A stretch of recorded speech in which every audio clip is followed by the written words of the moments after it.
Assalamualaikum warahmatullahi wabarakatuh. Waalaikumsalam Alhamdulillahirrabbilalamin. warahmatullahi wabarakatuh. Allah telah memberikan Assalamualaikum warahmatullahi wabarakatuh. waktu dan kesempatan kepada kita semua dalam waktu yang begitu sempit ya, kita menyelesaikan kuliah pertemuan ke-13 kemarin malam juga, kemudian harinya adalah hari Sabtu karena tanggal merah, kemudian karena kita mau ada libur satu hari ya, karena sudah diberikan kesempatan untuk ujian mulai dari 2 minggu ke depan ya. Kita mungkin pilih yang terakhir. Saya sudah buat di e-learning, boleh pilih tanggal 8 atau tanggal 16. Tapi saya kira sebaiknya tanggal 16 ya, karena kita sesi kedua. Karena biasanya yang sesi kuliah sesi ketiga dan keempat itu digeser ke minggu kedua. Jadi kita mungkin pilih pertemuan tanggal 16 ya. Tinggal satu kali lagi kita bertemu di tanggal 1. Jadi hari ini saya akan coba masuk kepada materi kita, yaitu tentang manajemen sumber daya manusia. Dan saya kira bisa dilihat di slide-nya. Mungkin kita perbesar.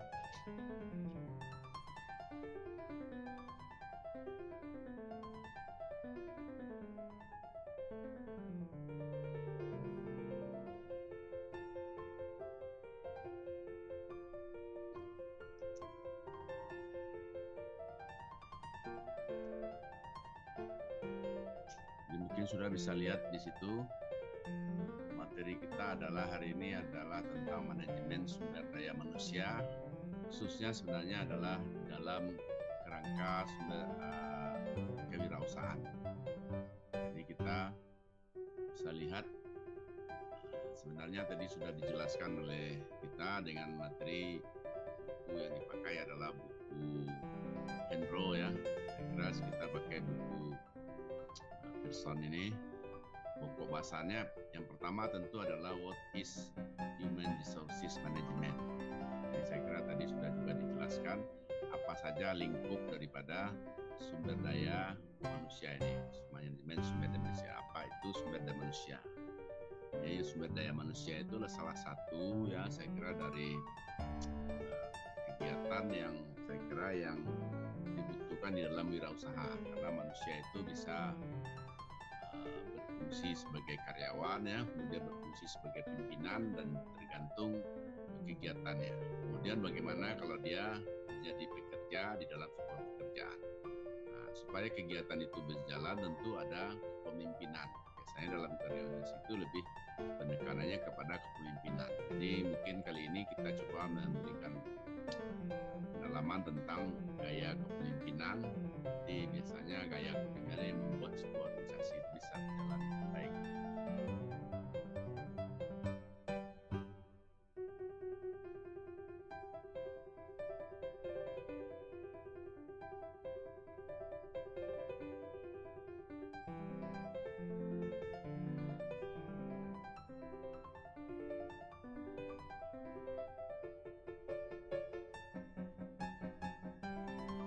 Kemudian adalah kunci bagaimana entrepreneurial. Entrepreneurial itu beda dengan entrepreneurship ya, entrepreneurial. Jadi kita sudah di awal-awal sudah kita lihat, kemudian ini ditekankan kepada kepemimpinan. Kalau kepemimpinan berarti suksesi. Ini yang tadi terekam oleh kita, yang teman-teman yang hadir di slide pertama ya. Saya kira ini sebagai bukti, ada yang buka slide-nya, ada yang tidak. Kemudian yang kedua ini teman-teman yang ada di sesi kedua. Jadi saya kira ini pada pertemuan pertama tadi. Pertama, ketika kita berbicara sumber daya manusia ya, human resources, sumber daya manusia itu tentu adalah fokus utama kita human ya, manusia. Nah, sekarang pertanyaannya manusia itu untuk apa? Tentu pertanyaan yang paling mendasar adalah kenapa manusia itu dilahirkan ke muka bumi? Kalau manusia itu dilahirkan ke muka bumi berarti dia ada misi yang diberikan oleh Allah. Awalnya kita sebenarnya bukanlah di muka bumi ini, tapi karena ada kesalahan dari nenek moyang kita, karena yang dilarang Jadi dosa pertama dari manusia itu adalah karena dia melanggar ketentuan Allah, sehingga kita untuk memperbaikinya kita harus melalui perjalanan panjang merantau oleh Pak Andi Hakim Nasution disebut dengan Maya Pada, bumi Maya Pada. Jadi artinya kita ini oleh Allah sengaja diciptakan. Jadi kalau kita sengaja diciptakan berarti ada sesuatu tugas kita. Karena salah satu ayat dikatakan wa ma khalaqul jinna wal ins illa liya'budun. Tidak diciptakan manusia dan jin itu hanya untuk mengabdi. Ketika dua makhluk yang mengabdi ini terjadilah dua jalan yang dipilih. Jin saya kira ada kelompoknya yang ingkar, namanya iblis. Setan adalah sifatnya, sehingga ini manusia ada yang ikut dengan iblis. Di sinilah yang merayu Adam. Dia disuruh sujud, tidak bisa, akhirnya dia diberikan kesempatan oleh Allah. Ini mereka ada di sekitar kita. Kita tidak bisa melihat dia, tapi kita bisa dilihat dia. Karena itu untuk memulai supaya kita tidak bisa terlihat oleh dia dan tidak bisa dipengaruhi hati kita, pikiran kita. Hari ini kita memulai melihat dengan auzubillahi minasyaitonirrajim atau auzubillahi minasyaitonirrajim. Sekarang persoalannya manajemen. Manajemen itu bahasa yang lebih terkenal di Indonesia itu sebenarnya mengelola atau menangani atau yang lebih pasnya itu Pak. Saya kira tidak perlu diterjemahkan. Jadi bagaimana mengelola atau memanage, misalnya memanage atau memanage sumber daya manusia itu. Salah satu aspek yang tidak kalah pentingnya untuk dikelola adalah para wirausahawan. Nah sekarang kita tidak belajar secara umum manajemen manusia, tapi kita arahkan kepada wirausaha. Wirausaha berarti adalah inti kepada bagaimana sebuah bangsa itu maju. Kalau bangsa itu maju oleh McClellan dikatakan adalah 2% dari 2% minimal dari penduduk sebuah negara itu adalah wirausaha. Nah, Indonesia baru berada pada posisi 0,82%, 1%. Jadi untuk negara sebuah maju, kenapa Amerika maju, Inggris maju? Nah, sudah perhatikan saja berapa perusahaan-perusahaan Inggris, perusahaan-perusahaan Amerika yang bekerja di sini. Perusahaan itu disebut dengan perusahaan multinasional. Ada Caltech, ya, ada General Electric, perusahaan itu. Jadi kemudian usaha-usaha seperti KFC sudah bertebaran di Indonesia. Nah, wirausahawan, sudah lihat wirausahawan yang ada di Indonesia ini yang naik kelas, yang kelasnya level internasional siapa? Karena itu ada levelnya kelas RT ya, kelas RW, kelas kecamatan, kemudian kelas daerah, distrik ya, kemudian daerah regional, kemudian nasional. Nah, itu pengusaha nasional itu tidak diturunkan ke bawah, dicari kesalahannya, mungkin masalah-masalah sehingga dia jatuh. Nah, fungsinya bangsa ini adalah bagaimana membina wirausahawan, nah, utamanya adalah youth entrepreneurship. Youth entrepreneurship ini, youth entrepreneur ini biasanya diberikan motivasi. Saya kira di level internasional juga, di Amerika juga pernah siapa youth entrepreneur yang berhasil. Nah, entrepreneur itu bisa lihat dari segi wirausahawan muda ya, youth entrepreneur, bisa wirausahawan yang sudah yang sifatnya wanita disebut dengan women entrepreneur ya. Kemudian juga usaha keluarga. Umumnya sebagian besar dari usaha-usaha yang menjadi besar ya sudah di Indonesia yang generasi kedua baru Bakri ya. Kemudian saya kira sekarang Lim Siliong generasi kedua diteruskan oleh anaknya. Kemudian saya kira Budi Sampurna dengan Sampurnanya saya kira baru generasi pertama ya, generasi ketiga. Jadi tidak banyak perusahaan itu bisa berlanjut dengan generasi pertama, generasi kedua, generasi anak, generasi cucu ya, generasi pendiri. Nah, umumnya inilah yang sebenarnya mau dipilih. Nah, bagaimana wirausahaan yang unggul itu sebagai sumber daya manusia yang harus dimiliki oleh sebuah bangsa itu, sehingga bangsa itu bisa memainkan peranannya. Jadi kalau negara sama negara G2G itu saya kira hanya melihat dari GDP besarnya sumber daya yang ada, itu barang dan jasa yang dikalikan dengan harga totalnya. Kita beruntung Indonesia karena penduduknya nomor 4 atau 5 dunia, kemudian kita di dalam bangsa juga nomor 18 masuk di G20 ya, Government 20. Kita nomor 18. Targetnya 2035 atau 2050 Indonesia sudah masuk 4 atau 5 besar dunia dari segi pertumbuhan ekonomi GDP. Untuk menguatkan ekonomi itu kita harus membutuhkan manusia yang manusia itu salah satunya adalah wirausahawan. Kemudian wirausahaan itu harus didukung oleh karyawan atau manusia-manusia yang menjadi penggerak, motor penggerak dari kegiatan usaha itu sehingga usaha itu berjalan secara profesional. Kalau kita perhatikan di negara-negara maju ya, karena saya pernah di Jepang itu bersama para pemuda, ketika itu saya mengikuti program namanya Friendship, International Friendship, jadi artinya pemimpin abad 21, 21st century. Itu saya bergabung bersama pemuda-pemuda di Jepang. Pemuda yang dihadirkan bersama kita adalah pemuda dari yang bekerja di Aiwa, pemuda bekerja di Sony, semuanya. Saya lihat mahasiswa pemuda-pemuda di sana yang menjadi karyawan itu tidak ada mikir bagaimana, pokoknya pagi dia berangkat pulang, kemudian dia total bekerja. Jadi pikirannya hanya produktivitas.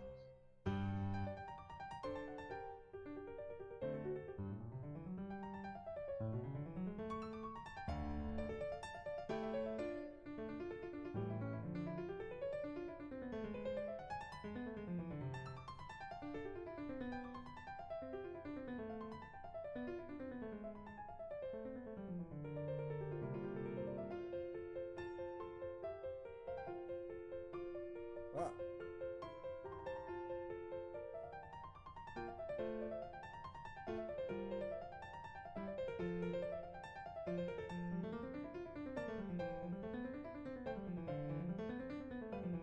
Suara Pak. Apa jari ke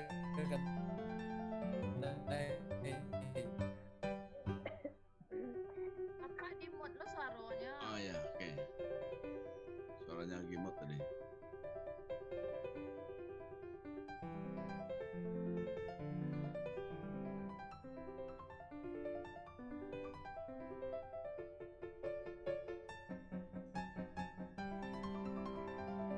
Baiklah, kita lanjutkan ya.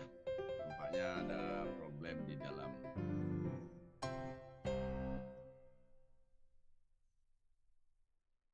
Jadi definisi sumber daya manusia itu adalah bahwasanya individu yang memberikan sumbangan berharga. Ini dibuatkan namanya tidak stabil. Individu ini, jadi cerita saya tadi adalah orang-orang atau individu para pemuda yang saya temukan di Jepang, bekerja di Aiwa, di Sony. Itu dia hanya cita-citanya terus nanti bulan Desember saya pergi ke Kanada, lagi saya pergi ke Australia. Dia tidak ada punya cita-cita pergi ke Indonesia. Malahan mereka itu tidak tahu Indonesia. Saya juga menjadi miris ya Indonesia itu. Saya malam salah seorang pemuda di Jepang itu saya jelaskan, you tahu nak Indonesia itu pernah dijajah oleh negara you. Jadi sebenarnya kita dibawa seperti itu jadi problem kita. Mereka itu tidak dikenalkan. Jadi sumber daya manusia yang ada di sana itu lebih banyak digunakannya untuk tujuannya itu hanya kegiatan produktivitas.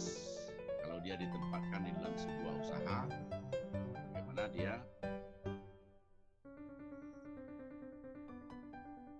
melihat bahwasanya kegiatannya itu kesuksesan. Jadi dia tidak pernah memikir siapa yang jadi presiden di negaranya. Jadi saya melihat aneh di situ adalah presiden di negaranya aja dia tidak tahu. Oh, saya sudah berganti ya presidennya. Karena ketika saya berangkat ke sana, presidennya baru. Kemudian saya insya Allah ketemu dengan Menteri Luar Negeri ya. Kita bersalaman, mereka itu tidak biasa salaman ya. Dan membiasakan diri mereka semuanya membungkuk sampai ruku ya. Karena itu ada teman ketika kita salat Jumat bersama itu di khutbah Jumatnya disebutkan bahwasanya orang Jepang ini adalah orang yang pertama masuk surga. Kenapa? Mereka itu menjalankan nilai-nilai ketakwaan yang kita anut di dalam agama kita. Tapi kenapa kekurangannya? Karena mereka itu tidak sampai sujud dan tidak bertauhid. Mereka itu setiap ketemu orang hanya ruku dan Berarti individu atau karyawan yang ada di sebuah perusahaan besar seperti Aiwa dan Sony yang saya temukan itu dia tidak pernah memikir bagaimana menjadi bos, menjadi apa. Kenapa? Karena dengan salary kompensasi yang diberikan sama dia sudah cukup dengan penghasilannya, apartemen tempat dia tinggal, kemudian masa depannya, tabungannya, asuransinya sudah lengkap ya, kesehatan, sehingga dia cuma mikir kapan dia mau menikah. Nah, yang paling aneh juga dia tidak pernah memikirkan menikah, karena di sana dia tidak ada agama. Jadi jelas disebutkan oleh salah seorang dosen dari Universitas Tokyo, mereka ini tidak beragama, tapi yang lebih tinggi adalah budaya. Nah, budaya itu saya kira apa yang dilakukannya itu adalah sesuai dengan nilai-nilai yang ada di agama kita. Kemudian adalah mereka itu mengejar produktivitas itu. Nah, jadi sumbangan seorang karyawan atau seorang pekerja di negara maju yang saya temukan itu, dia adalah karyawan.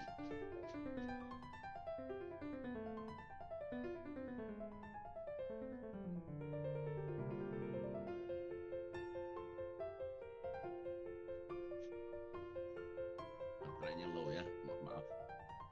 Kemudian sumbangan inilah yang dipikirkan. Jadi saya kira itu mungkin tadi pertanyaan bagaimana perbedaan orang Indonesia itu. Orang Indonesia itu mikirnya banyak sekali ya, bagaimana yang terjadi di sekitar mereka, kemudian terjadi perselingkuhan di antara karyawan itu. Dia tidak pernah mikir itu. Ketika kita diskusi itu, mereka itu tidak pernah memikirkan.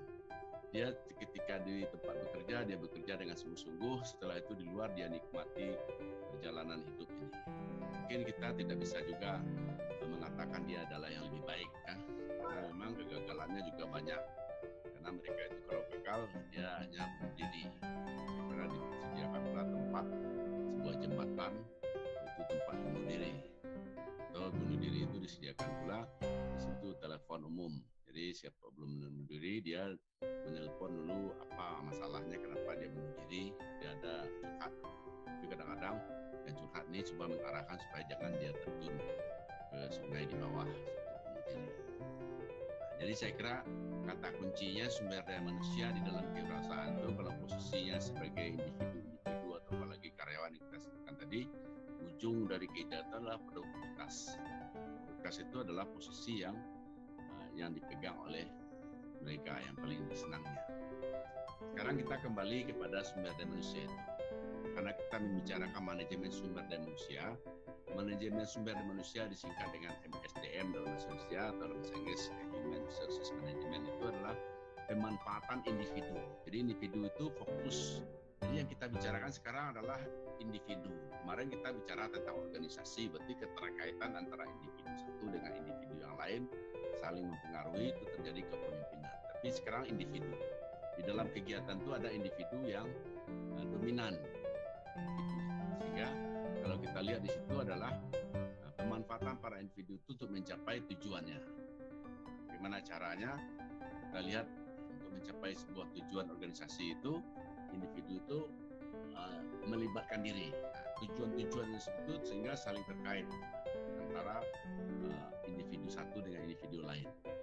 Atau lebih khusus lagi, tujuan dari manajemen sumber manusia adalah meningkatkan kontribusi. Sekarang kan kontribusi, ketika kita kuliah ini kontribusi waktu atau bahasa lain namanya investasi waktu atau kontribusi produktif kita sebagai karyawan dalam sebuah organisasi yang secara strategik atau secara etis. Ya, tadi sudah saya sebutkan etis itu budaya ya, bagaimana dia bertanggung jawab secara sosial. Kalau organisasi itu kita anggap sebuah perahu, kemudian di dalam individu itu ada kerjanya melobangi perahu, dan perahu itu tenggelam. Dan itu sebelumnya kita pernah membicarakan, ada yang mengutil ya, ada yang membawa pulang padahal tidak punya dia. Itu akibatnya organisasi itu akan rugi. Jadi misalnya kalau kita seperti itu, sumber daya manusia juga aset yang harus dikelola secara cermat dan dengan jalan dengan kebutuhan organisasi itu. Kemudian kita lihat dulu secara holistik fungsi dari manajemen sumber daya manusia. Skop atau peluangnya pengadaan sumber daya manusia. Ini yang saya kira fungsinya yang kita bicarakan. Pertama pengembangan SDM. Jadi pertama adalah rekrutmen. Rekrutmen itu adalah pengadaan. Kemudian adalah pengembangan atau development sumber daya manusia. Kemudian adalah maintenance. Dari segi tiga ini saya kira banyak hal yang perlu kita bicarakan. Fungsi secara operasionalnya adalah bahwasanya pengadaan itu bisa perencanaan sumber daya manusia, bisa merekrutmen atau menarik sumber daya manusia, bisa menseleksi sumber daya manusia itu, bisa menempatkan ya, kemudian juga memberikan bekal tadi, hiring atau training tadi ya. Kemudian dalam pengembangan sumber daya manusia itu fungsinya adalah mengembangkan, karena orang itu bersifat pengembangan ya, pengembangan itu develop. Saya kira develop itu bahasa lainnya juga change, ya, berubah. Jadi orang kalau berkembang atau bertumbuh dengan baik, berkembang, itu harus diberikan bekal. Salah satu bekalnya adalah diklat ya, atau training, latihan. Diklat bahasanya kita ada training. Training itu ada pusat trainingnya. Kemudian ada job-job yang harus, artinya pengembangan karir. Karir itu adalah ada taki. Kalau dia menguasai sebesar ini, dia akan naik. Sekarang di Indonesia tidak lagi sifatnya struktur organisasi itu tidak sifat hierarki begitu, tapi orang sudah lebih kepada fungsional, sehingga meja-meja yang ada di apapun itu dibuat menghadap ke masing-masing dan tidak ada struktur. Jadi biasanya kalau kepala departemen itu menghadap ke anak buahnya seperti kelas ya, sekarang tidak. Orang menghadapi semua bulat saja, semua duduk di bagian masing-masing, sehingga pencapaiannya sesuai dengan berapa skor yang dia miliki. Saya ketika dia datang ke kantor ada skor pencapaian-pencapaian, sehingga nanti skor itu kalau dalam tim ya yang harus dikumpulkan. Jadi kinerja orang ada ukuran. Saya kira ini mungkin ditanyakan oleh Pak Mansah tadi, bahwasanya untuk pengembangan karir itu harus ada pembekalan kinerja, itu ukuran-ukuran kinerja. Biasanya pendidikan di bidang Indonesia ini orang selalu mengukur kinerja atau performa. Kinerja itu banyak hal menjadi faktor inputnya. Kemudian ketika dia sudah mulai berkembang, kita harus mulai melihara. Bagaimana cara memelihara supaya dia tidak keluar ya? Mungkin kalau saudara lihat sebuah penelitian itu biasanya sudah ada 10 perguruan tinggi besar di Indonesia itu biasanya yang menonjol itu adalah UGM ya, UI sama IPB. Kalau tamat ITB itu orangnya sering berpindah-pindah, jadi dia seenaknya saja berpindah dari perusahaan satu ke perusahaan lain. Kenapa? Karena terlalu ego sektoral atau individualistis yang sangat tinggi itu membuat mereka ingin mengembang kompensasi. Siapa yang bisa membayar lebih tinggi dia berpindah. Biasanya SDM yang baik itu dari Bogor ya atau IPB, dia selalu mengembang karir di sana. Setelah sekali masuk dia tidak keluar lagi. Biasanya yang tidak banyak menuntut adalah dari UGM. Karena itu memang sumber daya manusia itu memang sesuai dengan budaya yang dikembangkan oleh sebuah organisasi. Maksud kita di perguruan tinggi yang ada itu kita kembangkan budaya itu supaya orang sebenarnya ada yang puas saja dengan ada yang tidak, sehingga berpindah-pindah. Memelihara sumber daya manusia ini sangat sulit, harus melakukan kompensasi yang baik ya, melakukan integrasi penyatuan di satu dengan yang lain, kemudian melakukan hubungan buruh ya, kemudian ada PHK, instrumen-instrumen ini harus kita lakukan. Kemudian ketika dia mengembangkan karir harus dilakukan analisis jabatan, nilai prestasi kerja dan evaluasi, sehingga kegiatan-kegiatan itu bisa ditunjukkan dengan adanya penghargaan atau reward setiap tahun. Siapa yang dapat reward itu diberikan kesempatan. Perbedaan SDM itu dengan manajemen beda ya, menurut sumber daya manusia itu berbeda dengan manajemen personalia. Beda, karena kemarin kita bicara tentang sektor produksi, kemudian ini sektor manusianya. Manusia itu ada yang sifatnya personalia. Kalau manajemen personalia itu di situ adalah salah satu faktornya produksi di situ. Tenaganya harus digunakan secara produktif mencapai tujuan perusahaan.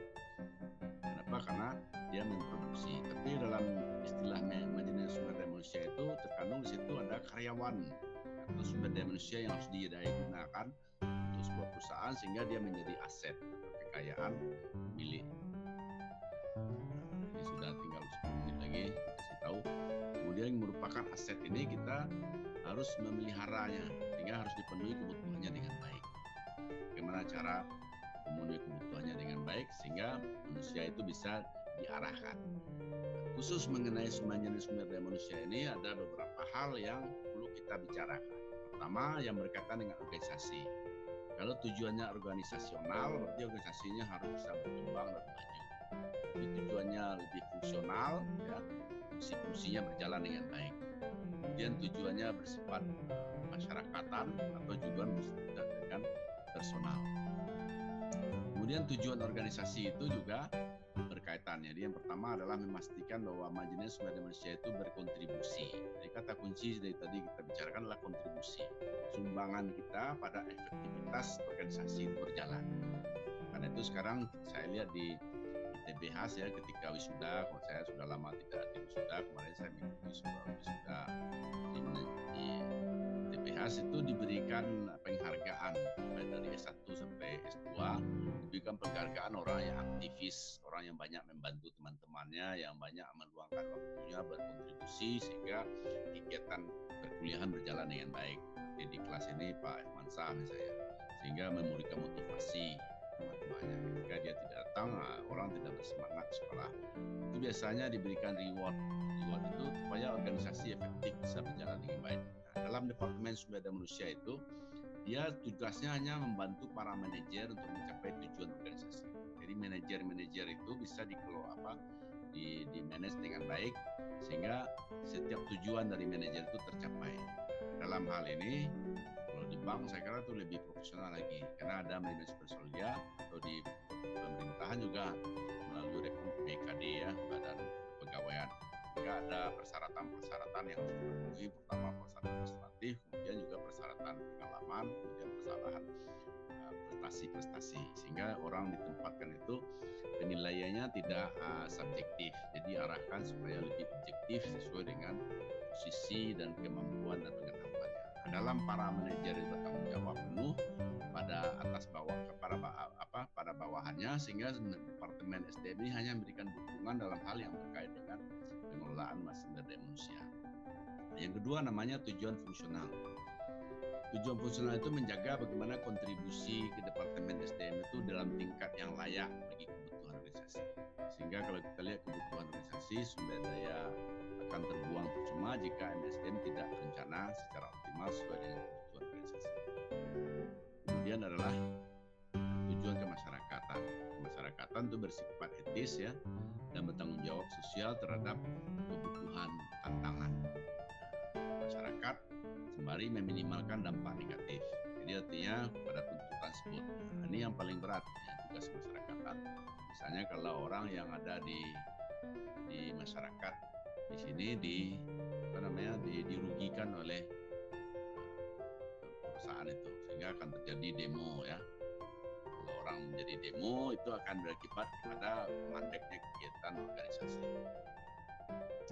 Jadi tujuan kemasyarakatan ini juga adalah bagian manajer bagaimana dia berhubungan dengan masyarakat luar eksternal ya supaya tumbuh suasana yang kondusif dalam menjalankan organisasi.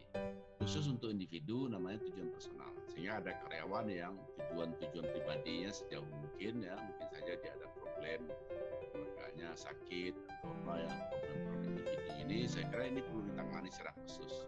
Tujuan dari para karyawan untuk mencapai bagaimana dia terpelihara dan dia sustainable ya berlanjut untuk dipertahankan dimotivasi sehingga dia bekerja secara penuh. Kalau saya perhatikan di Jepang itu orang itu tidak ada mikir karena memang dia keluarganya kecil ya karena saya temukan itu 1,2 ketika itu rata-rata orang Jepang jadi paling tinggi anaknya 2 hanya satu kawan saya yang punya anaknya 4 ya karena dia petani jadi situ yang kaya itu adalah petani kayak mobilnya 17 buah area pertaniannya sama dengan kalau kita ke Danau Singkara itu di pinggir Danau Singkara itu sampai ke puncak itu satu orang aja punya berarti dia itu memang kaya itulah yang anaknya 4 jadi yang lain umumnya 1 kalau saya cuma 2 anaknya wanita saya keduanya yang satu sudah menikah di Kanada ya nah jika tidak diperhatikan individu ini juga akan berdampak kepada kinerja dan kepuasan karyawan. Ini saya kira pertanyaannya ke sini. Orang biasa menilai sebuah organisasi itu sering kepada kinerja, kemudian kepuasan ya, karyawan itu bekerja, sehingga karyawan itu kan menjadi loyal di dalam jalan usahanya, sehingga dia tidak mau meninggalkan organisasi atau tidak meminta pensiun dini. Kemudian dalam fungsi SDM itu menurut Werther dan Davis itu ada persiapan dan seleksi. Ini artinya kita harus persiapannya bagaimana menganalisis jabatan atau desain jabatan itu sehingga jabatan itu terbagi kegiatan organisasi itu secara baik, sehingga orang-orang yang ditempatkan itu posisinya cocok dengan apa yang diinginkan organisasi.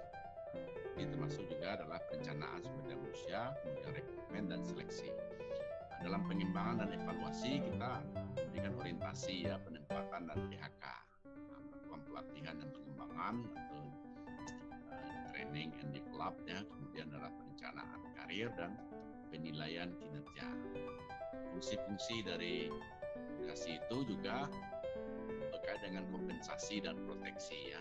Nah, ini yang saya kira yang menjadi utama ya, dan itu perlu kalau terjadi perselisihan buruh perlu lagi dimediasi oleh pemerintah.